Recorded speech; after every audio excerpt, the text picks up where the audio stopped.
Every powerful hospital has rules they never write down. At St. Bernard's, promotions came with a price.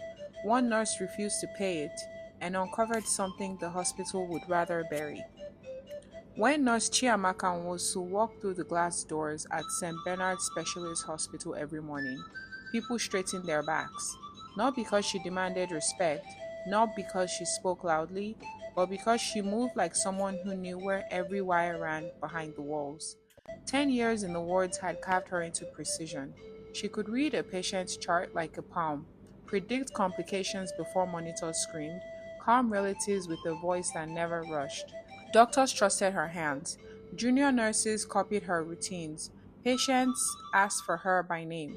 Yet, every promotion passed her by like a bus that refused to stop.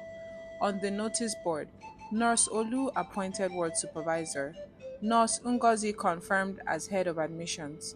There would be applause, smiles, photos, and later, alone in the changing room, Chiamaka would sit on the wooden bench, tying and untying her laces, the bitterness settling in her chest like a cough that never cleared.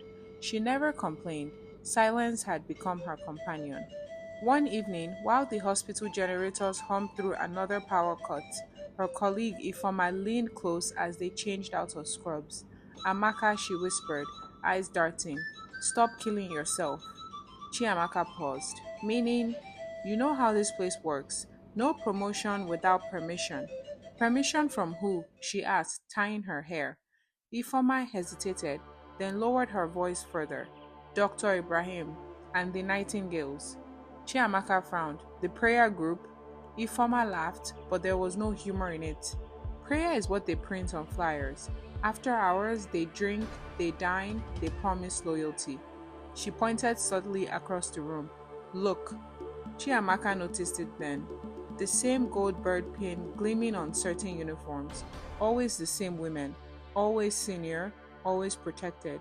She laughed it off at first, until she couldn't stop seeing it. The pins, the late night trainings, the way Dr. Ibrahim's door opened easily for some and never for others. One Friday night, after a 12-hour shift, Chiamaka stayed back to finish reports. Near midnight, she carried files upstairs and froze.